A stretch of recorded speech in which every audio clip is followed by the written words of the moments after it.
Well, they've done it. Sri Lanka has taken revenge. There was a bit of a humiliating defeat a week ago, but they pulled it back, and they pulled it back when it really matters. They qualified for the Super Fours by the skin of their teeth and have defeated Afghanistan now in the first game of that. They've won by 4 wickets with 5 balls to spare. And yeah, that's it. Job well done. And the good part for Sri Lanka is that while there was no big score like Afghanistan had with Gurbazz's 84, it was everybody who was just pitching in bit by bit. They chipped away and they got to that score. And Afghanistan will look back and say, well, the last 5 overs, 37 runs scored, 5 wickets lost. They really should have done better than that after the setup that Gurbaz had provided. Well, at the end of the day, it was just not enough. Would 10, 15 more have been enough? I don't know. Well, I'm Gaurav Kapur. With me, Ajay Jadeja and Joy Bhattacharya. Yeah, this great batting effort, all-round batting effort by Sri Lanka, Ajay. Yeah, you've got to say that it's an all-round batting effort. I mean, a team goes down to chase more than almost 180 with nobody getting past that, 35, 36, but everyone contributing. And, when we looked at their numbers, this is what it was looking like. None of them had a big, great numbers. None of them had great strike rates. But this is one of those great days that I call it. When you have a team like that. And if everybody works, yes, you can get to that total. And today was one of those days. Everybody chipped in just at the right time as well. Everybody played their little parts. The roles were all played. Every box was ticked. And in that sense, yeah. But what I admire the most about this win is that where they've come from within a week. Last week, how they were demolished by the same team. They never gave up hope. Against Bangladesh, they did a pretty good job and carried that confidence. And even today, it was a tough chase to get to with Rashid and Mujib and the other side, but they never gave up hope. Yeah. Joy, I use this saying in the Hindi show a lot, Kaddu katega, sab mein batega. Today, the pumpkin was indeed sliced into many, many equal slices, and everybody seemed to have more than a bite when it comes to Sri Lanka's batters. No, absolutely. And I think what's a great thing about it is if you see those 4 batters who got 30s, the lowest average was the opener, which is Nisanka, who got it at 125. Everyone else got it at a speed of 165 or more. And I think it's important. We've been talking a lot about this, that, nowadays 30 is the new, 30 is the 50 in one-day international cricket. You need people to get off fast, not waste too many balls. One great thing the Sri Lankan team did, they gave 1 5-run over early and they gave 1 2-run over when they lost 2 wickets in the 10th. Other than that, they have not given an over below 7 runs. They've always scored 7 runs or more. And that tells you that they never took the foot off the pedal.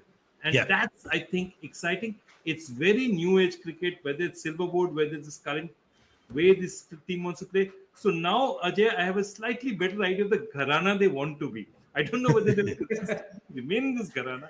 But this is obviously their blueprint. A lot of young cricketers hitting immediately. You've got a batting depth. Everyone goes.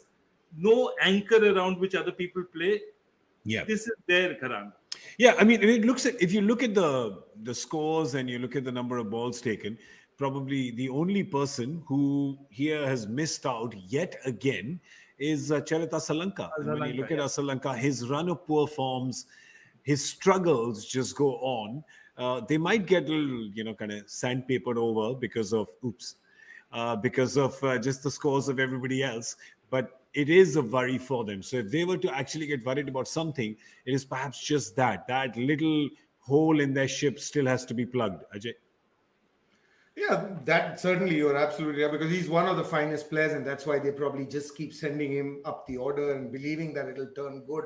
But I think the problem is the other way, because this Gharana is a dangerous Gharana. Very rarely would you get 5 guys do well, because if your limit is 35, that's a dangerous place to be. So yes, Asalanka, they would want him to come back. So this is the advantage. I mean, every style that you play, there's a flip side to it. So this is a choice that you make when you want to play that sort of cricket, saying, listen, whoever comes in keeps going.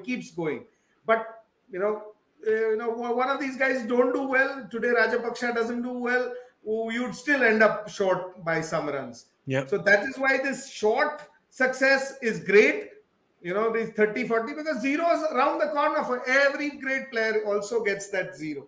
So I will still fight Joyda on this, they're not trying to say that this style is not the right way to play, but this style has this dangerous side. It's okay for a side like this, where you have players who cannot get those big scores. But for teams or players who are capable of doing that, I would, be happy with the Gharana that we used to have. Yeah, true. I mean, if you just see what Cricbuzz did for Afghanistan, right? Today, the two teams could not have batted more distinctly, right? If you see a game, because for Afghanistan, it was just one guy who seemed to be batting in a different zone, on a different pitch, on a different ground, against different bowling. And the rest of the Afghanistan batters struggled. They couldn't get their strike rate going. Ibrahim got the 40, but he got out of 38 balls. And then you have Sri Lanka, where they've only got one guy who actually got kind of stuck, but everybody got stuck in, right? You have Nisanka 35 of 28, Mendes 36 of 19, Gunatilaka 33 of 20, making amends for that catch he let go of Cricbuzz. Then you have Rajapaksa, definitely the highest impact, the highest strike rate, probably the most in control knock, right? Rajapaksa, Joy? No, easily. And I genuinely feel, given the way he batted for Kings, he's a powerful batsman. He always seems to be able to time the ball. Yeah. Even when others struggle to time the ball, he times the ball. I genuinely feel, I know they really like Asalanka and feel that he's a huge prospect. I would love to see Rajapaksa batting a bit earlier in the innings, because I think he has that real strength and power that he has, and combines it with great placement. I really like him as a batsman. So I thought he had a very polished innings out here. Yeah. And I just want to go back to the point. Where did this match end? Cricbuzz got runs, but Sri Lanka scored 37 in the last 5. Okay? Afghanistan did. Afghanistan scored 37 in the last 5. Sri Lanka got 52 in the last 4.1. Yeah. I mean, that's the difference. That really is the game. And that game happened because nobody could pick up the slack that Cricbuzz batted at. Nobody could pick up that pace. True. Whereas here, one guy went, one guy hit, one guy went, one guy hit. And of course, Ajay is completely right. If Rajapaksa hadn't got a cracker of a game, this could have looked very different. Yeah, I mean, we spoke about Gunatilaka's catch in the first innings. In the second, we must talk about Shinwari's drop. Ajay? Yeah, I mean, it was within 5 balls where Shinwari dropped that catch, and then forget his name, who took a fabulous catch as well. Najib at the boundary. Yep. Yeah, and that's why at halfway mark when I was saying, what Guna that Gunatilaka made is in modern day cricket not accepted, because this is the level of fielding that you see. But on the other side, that's one of those simplest catches, or things happen. Did he just get confused about palms out or palms in? It's one of those, sometimes you just get it, and you can tell us about this. Sometimes you just get it at height, which you just don't know. Do I go palms up Southern Hemisphere style, or do I go palms in Northern Hemisphere style? See, there's an Australian, supposedly, people do fight over this, where it's not an Australian style. But in India, we say a very simple thing. This is when you're giving. This is when you're receiving. That's a lovely one. It's a lovely one. So if you're confused about do you want to give or receive, you get into trouble. So I think it was more than the palms. It was about him not being in balance. And it is a very understated. On a serious note, fielding is, this is your camera. When you look at this camera, and if I do this, suddenly, this is how the ball looks like to you. Yeah. What you see on screen now. No, please it's stop. Not easy to catch when this is happening. Yeah. And I've not moved from there. So the ball is me in this case. And when your camera is moving, this is what happens. Yeah. So more than the palm, whether you want to give or receive is a separate issue. You got to be stable. And I thought he wasn't stable at that stage. Yeah. And that's when it went down. And not just that it went down, it went for 4. It went for 4. And for me, Afghanistan lost this game. Obviously it's easy in the hindsight. And when we look at this game, and it's easy for us to sit and talk. Mujib picked up his second wicket off his last ball of his second over. Rashid still had 3 more overs. So we're talking of 5 of these overs. They were 80 for 2 there. They've caught back. By the time Mujib comes back and picks up a wicket off his first ball, which was also a full toss, could have gone for a 6, they were already 141. So from a batting team's point of view, I mean, so if you don't squeeze in there, so that's, for me, that was the game. Opposition is struggling. They don't know how to get to it. They are happy with what you're giving. So Afghanistan also, they were like this. Actually, they gave it away in a way that they allowed you to come. They hoped that you will make a mistake. And Sri Lanka received it beautifully. Yeah, they did. And the thing about Rajapaksa, which I really liked, Joy, is that while everybody was struggling with this slow outfield and very few boundaries were getting scored, he somehow, I mean, the way he stroked, he got, I think, 3 boundaries in his first 5-6 balls. It was almost like it was a lawnmower, right? It just cut through the grass and reached the boundary. No, he was timing it at a different, he was absolutely timing it at a different level. That's what I'm saying. It's very, it's not very often when people come in and you were watching the other batsmen coming in and struggle to time the ball. And he came in and timed it straight off. I mean, there was something, he had a gift of being able to, gauge the pace of the pitch immediately. And that's a gift. Yeah. That's a gift. And perhaps he's also in form. He's confident. It's a gift. He got a couple of shots off, but he looked in the moment he walked in, which wasn't, the other batsmen were looking in only after a while. Only he and Cricbuzz looked comfortable from the start. And Cricbuzz, remember, had some fast bowling, had a hard ball to face, so he had a much more of an advantage. So I think this Rajapaksa knock for me is almost a man of the match knock. If you look at it in the context of the game, it's a game changing knock. Absolutely. He got 4 boundaries and Cricbuzz got 4 boundaries as well. And that's the highest that they've got for their team. So plenty of 6s, but only 4 boundaries. So Ajay, this is exactly what you were talking about pre-game, that this outfield, oh my God, this is just a very difficult, very slow outfield. So why bother with 4s, go for 6s, because there's no grass in the sky. Rajapaksa did just that. And timing, like you said, his timing is also perfect. He's come back into form, and other Rajapaksas come back into Sri Lanka as well, just in time. So it's all about timing.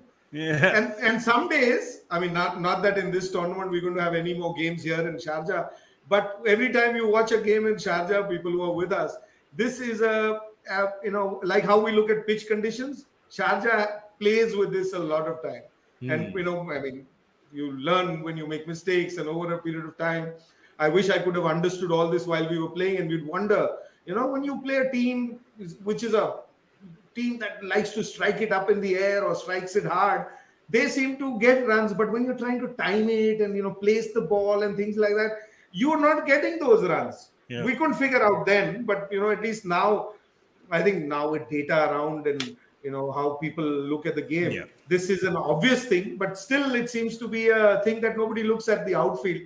I guess broadcasting, we have set also in certain things, we only talk about distances and not how that distance is going to be traveled. Yes, pitch also was something that we didn't look at very deeply earlier, but now we're getting deeper and deeper into this game, and hopefully people will start looking at the outfield and figure out when the ball reverses and when it doesn't. That also has a lot to do with outfield.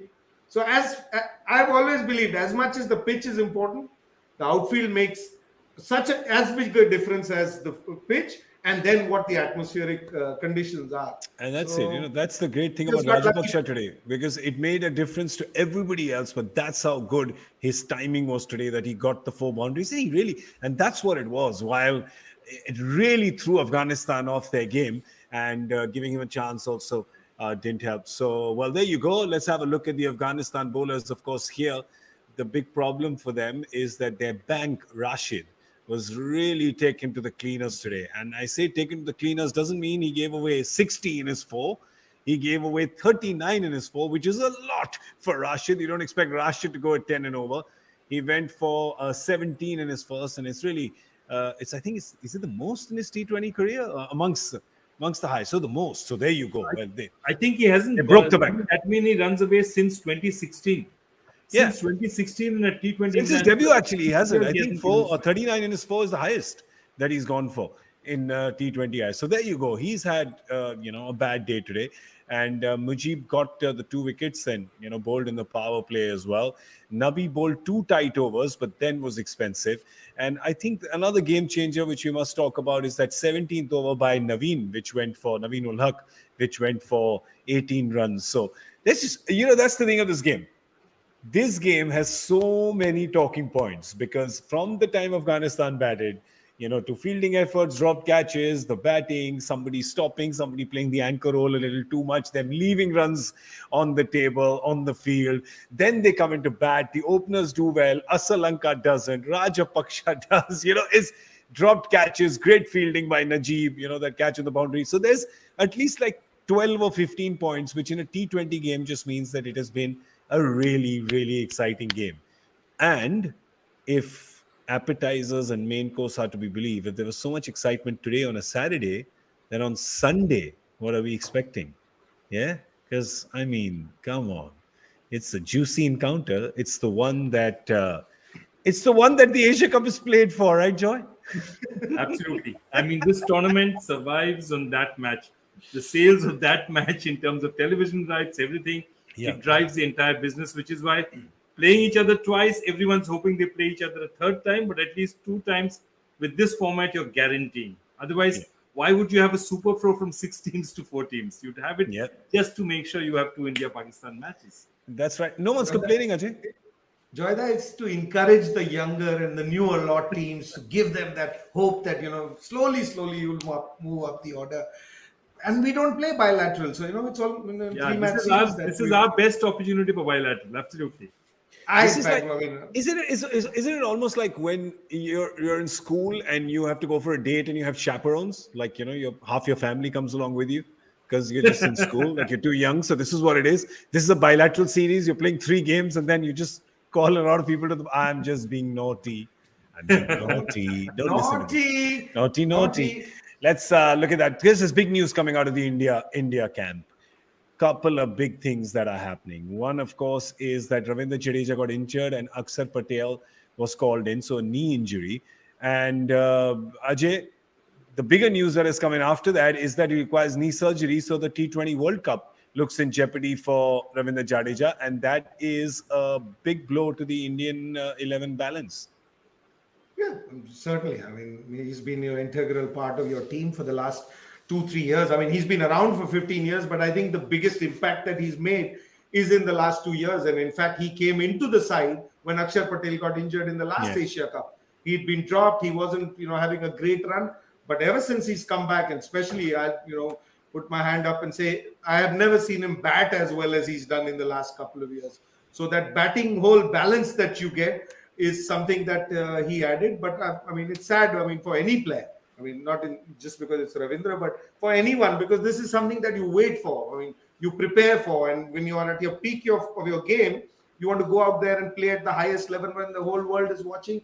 So it's sad to see that, it's an injury. And as you just said, that if he needs a surgery, I don't think there's enough time to recover from any sort of a surgery, even if it's a small one. So it looks like that he'd probably not be there for the World Cup. And makes a difference to a balance, because India's used to him being there, and you tweak, you add another batsman, you play somebody else, wicket falls, you send him Age. And in fact, in the last couple of weeks, ever since the Rohit's come, he's been bowling in the power play as well. So it's not just the batting balance, but how the captain wants to use his bowlers. You'll have to now think of somebody who's going to be able to bowl in the power play as well. Yeah, but Joy, great opportunity, right, for Akshar Patel? Akshar Patel, look, ahead of him, great opportunity for Ashwin. If you have to look at it for a like-to-like replacement, you're also looking at a man who was on the ICC's list of all-rounders top for a very, very long time. And Ashwin also has a point to prove. And if you look at current form, let's leave Jadeja aside because he's been far ahead of everyone else. But bowling form, Akshar has not really been in the greatest of bowling form for the past 6-7 months. If you have to look at it, especially in this format, he's not been there. So I have a feeling that what you're going to see definitely in this Asia Cup is, now that if Jadeja is definitely in jeopardy, you're going to see Ashwin given a long rope to get a chance to play himself into form, or play himself into contention at least. Yeah, well, potentially there's, what is this, 1, 2, 3 games in the Asia Cup, right? If India plays the final, then three against Australia, three against South Africa, which But means that there's look, wait a 9 minute. games. You're not even going to go that far because your decision has to be taken by the 15th of September. Which means, oh, These actually, are the none of three those games. games come. So it's just these 3. So the long rope is these 3 games. If he can get these 3 games, then you can see whether. Well, it's really interesting because Ashwin definitely the bowler more informed than Akshar, but Akshar the batter who's more capable than Ashwin in this format, and he showed us what he can do in West Indies, didn't he, Ajay? Yeah, I mean, there's no doubt, and both of you have made it very clear that as a batter, Akshar definitely beats Ashwin by a long way. I think in this format of the game, and as a bowler, I will not even compare anybody to Ravichandran Ashwin because he's the one of the finest in the world for me. It's just that when you brought him back and how you made him sit out, it's been a mystery to me because the guy was away from Indian cricket from this format of the game. New captain, new coach comes back. The only reason it could be because all of us are only watching. It could be that they 100% know that Ashwin was going to play, and that's why he was still warming the bench because he's an experienced player. You don't have to try him out. Either you want him or you don't want him. And in this case, I think Rohit Sharma wants him, and I'll go with Joyda. Okay, well, the other news, of course. So wait a second, that's not all the bad news. There's more. Is Avesh is not reported to training today, apparently because of some illness. We don't know exactly what it is. But that means that probably we'll need a replacement for him as well because there's only 3 quicks in the squad, plus, of course, Hardik, but only 3 quicks in the squad, which is Bhuvi, Arshdeep and Avesh. So if Avesh is not there, they either have to call in Bumrah or Deepak Chahar, don't they, Joy? Yeah, look, Deepak Chahar is right there in Dubai. He's being taken as a net bowler to sort of play himself back, to get himself into form. So since he's already there, I think it's definitely going to be more rather than putting someone on a flight, expecting them to arrive. Deepak Chahar could be the choice to go. Interesting thing is if they turn around and say that they'll play Ravi Bishnoi and turn around and say that we'll play the extra spin bowler and say that, okay, we're going to get 2 over, Bhuvi's going to bowl, we're going to get overs from our Arshdeep, and then Hardik is going to give us overs as well. One sec. So are you saying then India plays 3 spinners tomorrow and all 3 who have not played a game so far? No, so you've got Because Chahal. that would be Akshar. Akshar, not Akshar. Sorry. So you're playing Chahal, either Chahal, Bishnoi, Ashwin. and Ashwin.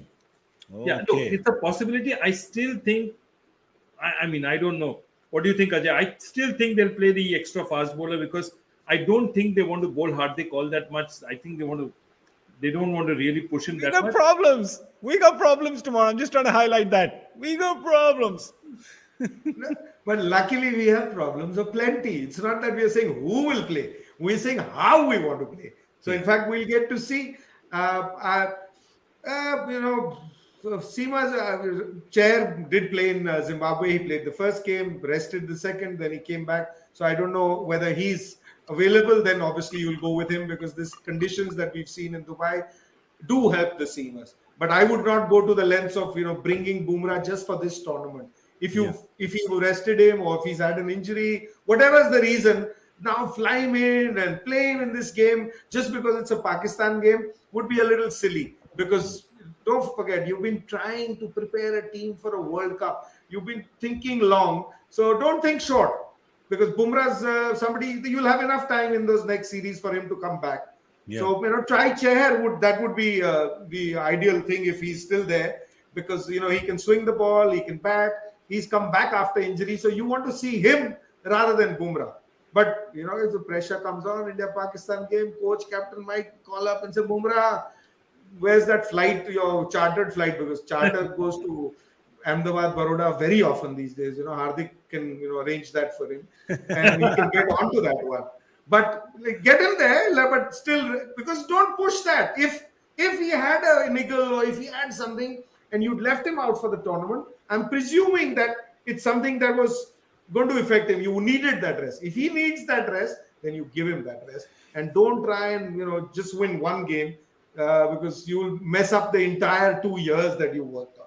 Yeah, true. But Ahmedabad to Dubai is a shorter flight than Ahmedabad to Kolkata. Hashtag just saying. All right, just saying. Anyway, let's have a look at the Pakistan team as well. And would you see any changes happening there? Well, they've got one injury as well, haven't they? The Yeah. Hani is not there anymore. So the Hani is injured. And have they named a replacement for him? We'll No, I just check don't. this up and tell you. But there's Haider Ali, Usman Kedar, and Hassan Ali who have not played out of these. But otherwise, looks like a balanced team. But I think what they need is they need a little more intent from the captain and keeper right up front, especially if they're batting first, don't they, Joy? I think what's happened is that that's exactly the point. The point we've been debating right now, that what we did in 2019, top order, very dependent top order, not getting runs. I think they'll say that we need, if you're not scoring at 135, 140, we need runs. We need you to sort of accelerate faster than you did last time and not put so much pressure with fewer balls in the middle order. And look, this is a very capable Pakistan team. And again, there is reasons for Pakistan to be a top-heavy batting side because you lost a lot of players at the same time 3-4 years back, and it's your top order who's really given you stability. So they're depending on something that's tried and tested. It's not that easy to change overnight. We in the India team have had the same problem. Our top order was so solid that it's not that easy for us to change this whole approach overnight. Yeah. And I think they're struggling with that, but they need to get their runs a bit faster. That's now definitely true because the way the format's playing out, they need to put less pressure on their middle order. Yeah, you're always like Ajay, like we say in the entertainment business, you're always one Friday away from seeing really good times. Your Sri Lanka shown today. You're one game away from really your openers getting you to a kind of a rocket start today. That's what was done by Mendes and Nisanka for Sri Lanka, right? They got Sri Lanka off to a rocking start with almost 10 and over power play, right? 57 in the power play. So Pakistan will look at that. But is the reason why it's not, because Babar and Rizwan are both capable. Is it because they don't have the middle order, late middle order reinforcement or big hitting like Sri Lanka does? Is that they don't have the faith there? Is that the reason perhaps? I think it's the other way around, GK, because their late middle order or the striking players that they have, they don't like too much time in the middle. They like to have this freedom of post 13, 14 overs where they can go throw their bat around, and they feel comfortable there. And not, I think, was watching Pakistan over the years, they like the the openers or at the most number 3 play almost that there was a graphic or a number a few days ago that we showed that almost 65-70% of balls even in 2020 are faced by their top 3 players, and they like that because once they get once they get to that stage, then the Alis and Shadab and Pushdil with his 4-6s the other day. So they have that power hitting, but they're not they're stroke players in the middle where you say, okay, if you're 3 down for 60 at over number 8, now from 8 to 14, how will we play? Yeah, that's the thing. Sorry. So correct. So I think the longevity of them, just to stick, it's like 1, 2, 3 have to play right till the end. So you compromise and sacrifice strike rate if you have to, because you're looking at quantity over quality. They have to get to the 15 is what you're saying. Yeah, so maybe because they play with only 2 gears, it's not an automatic car kind of a thing where whenever you walk in, you set into the situation and say, okay, we are 60 off 8 overs, we can take it easy. Or we've walked in at 30 for 3, what do? Yeah. The guy, whoever has a style of play, he prefers a certain situation to come in as well. So Pakistan like that. So I'm saying from our point of view, because we are looking at the game and saying, we are playing like this. Why isn't Pakistan playing like that? So from the way I've seen Pakistan over the years, they've always liked this. They've never been worried about run rate, whether chasing, whether batting first. There will be days that it goes wrong, like Sri Lanka today did it brilliantly. They tried the same way a few games ago. It looked terrible because they were 30 for 3. Yeah. So I'm saying that no matter what style you like, try and play, there will be bad days. But you prefer a style of playing. And I think Pakistan, if you knock their opener, like Babar the other day got knocked off, suddenly they are in a different play. Even Fakhar Zaman has to hold the innings together, which he doesn't like. Fakhar Zaman, is a destructive player. So, imagine when he walks in at 7th over, and then Babar and Rizwan have done well, then Fakhar is more comfortable. So, I from get what you're outside, saying. I haven't, and honestly, to be honest, we haven't watched a lot of Pakistan cricket over a period of time, and especially this format. They've hardly played this format. So I don't even know what they're thinking, but this has been their general thought process. Solidity at the top is what they always look for. Yeah, well, you're absolutely right, because they've played 3 T20Is this whole year. 2 they've played in the last week. So that's 1 in the first 8 months of this year. They played 1 T20I, right? So we're basically trying to draw the pattern out of... And can I make another point? Yes, of course, sir.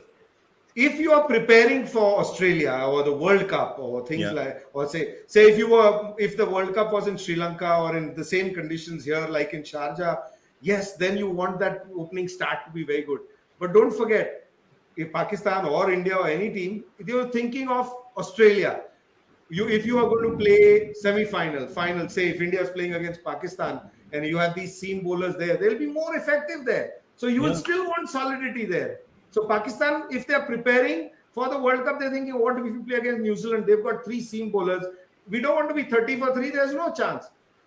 Scoring runs in latter part of innings is tougher when it's lower and slower wickets, which is India, Pakistan, Sri Lanka. Scoring in latter overs is easier in England and Australia. Okay. But the opening steadiness, you need more there. So maybe they are thinking there and not here. Fair point. So they're thinking that it doesn't matter. Holding the wicket is more important than the strike rate. And you have to just liberate your middle order joy. Give them just as little time and as much of a padding to go there and say you have complete license to just swing your bat now. Absolutely. In fact, as we were discussing the other day, this is exactly the same reason why India has been persisting with its top 3. The reason why you're not making huge changes in your top 3 is because you feel this top 3 has the quality to play long innings for you in Australia. That's why you're giving them the chance, saying, okay, I'd rather think a KL Rahul in form is better for me than an Ishan Kishan, because he's a more quality batsman in pitches with favor fast bowling. Yeah. And that's basically what you're saying, that these guys, and that's why you've given your openers a longer rope as well. And I think that is the interesting thing about it, that everyone is in some way, every team is stuck in that thing that you have the short-term look where you're saying Asia Cup final, India-Pakistan match important, but then somebody's telling you, wait, you can't forget it. Your KPIs include Australia as well. So, see, that's the thing. Because India's played like 15, 20 matches, you're allowed to kind of experiment. When you play only one game, there is no experiment. That's the problem. Imagine if all the 11, 12 games that Ishan Kishan played for India while, these top 3 were away. If he had got runs at a pace that he gets at and got runs, we would have stuck to that. It's just that everyone who's played when these big guys were away, except I think Huda's the only one who's been left out. Nobody else, said, okay, let's change them. Let's bring this guy. Whoever has played even during this period of trial, actually we are saying trial, but Rahul Dravid today has said we are not trialing. We are not doing any trials. We are just carrying on with playing.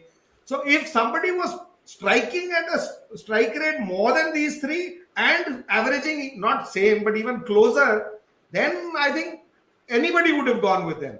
It's just that all of them did well enough to a state that you said, no, we got to go back to the seniors. I mean, this is my feeling. I may be wrong. I don't completely agree. 2 words to say to you for that, Ajay. Everything else I agree with. 2 words I'll tell you. Sanju Samson.